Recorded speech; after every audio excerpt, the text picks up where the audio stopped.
Marjorie Taylor Greene, a prominent and often controversial figure within the MAGA movement, has announced her resignation from the U.S. Congress. Her departure has immediately escalated into a public clash with President Donald Trump, a confrontation that highlights deepening divisions within the Republican right. In a video message released online, 51-year-old Congresswoman Marjorie Taylor Greene said she will leave office on January 5, 2026. Greene, elected in 2020, said she has never fit in within Washington's political environment and has long been despised by the establishment. I've always represented the common American man and woman as a member of the House of Representatives, which is why I've always been despised in Washington, D.C., and just never fit in.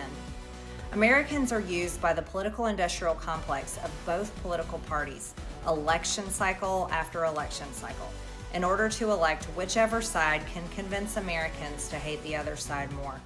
And the results are always the same. No matter which way the political pendulum swings, Republican or Democrat, nothing ever gets better for the common American man or woman. During the longest shutdown in our nation's history, I raged against my own speaker and my own party for refusing to proactively work diligently to pass the plan to save Americans' health care and protect Americans from outrageous, overpriced, and unaffordable health insurance policies. The House should have been in session working every day to fix this disaster, but instead America was force-fed disgusting political drama once again from both sides of the aisle on television every single day. I have fought harder than almost any other elected Republican to elect Donald Trump and Republicans to power. I traveled the country for years. I spent millions of my own money. I missed precious time with my family that I can never get back. And I showed up in places like outside the New York courthouse in Collect Pond Park against a raging leftist mob as Trump faced Democrat lawfare. Meanwhile, most of the establishment Republicans who secretly hate him and who stabbed him in the back and never defended him against anything have all been welcomed in right after the election. She also suggested that her decision was heavily influenced by what she described as a looming hostile primary challenge, one she claims is being encouraged by President Trump himself. Greene said she did not want her family or supporters to endure a hurtful and hateful primary, driven by the very president she had worked hard to support. And I will never forget the day I had to leave my mother's side as my father had brain surgery to remove cancerous tumors in order to fly to Washington, D.C. to defend President Trump and vote no against the Democrats' second impeachment in 2021. My poor father and my poor mother, it was way too much for all of us.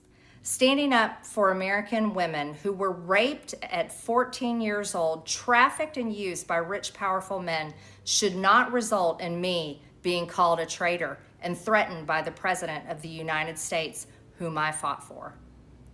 However, while yes, hurtful, my heart remains filled with joy, my life is filled with happiness, and my true convictions remain unchanged, because my self-worth is not defined by a man, but instead by God, who created everything in existence. You see, I have never valued power, titles, or attention, in spite of all the wrong assumptions about me.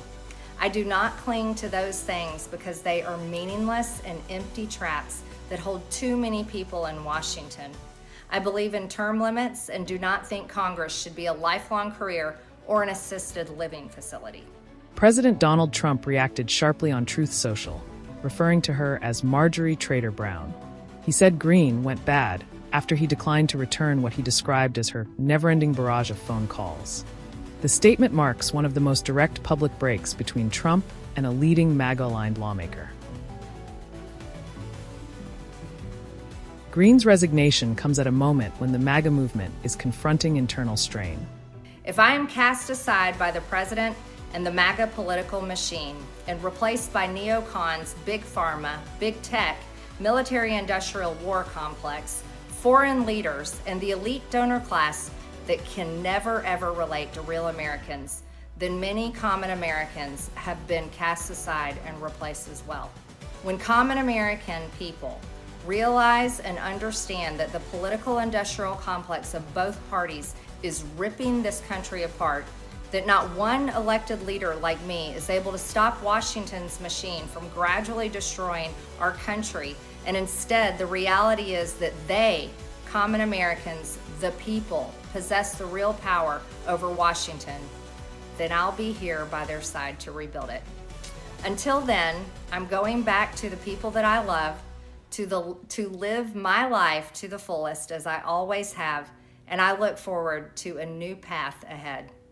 I'll be resigning from office, with my last day being January 5th, 2026, and I look forward to seeing many of you again sometime in the future. May God bless you all, and may God bless America. The conservative base is still processing major Democratic gains in this month's off-year elections, including the headline-grabbing victory of Democratic Socialist Zoran Mamdani in New York's mayoral race.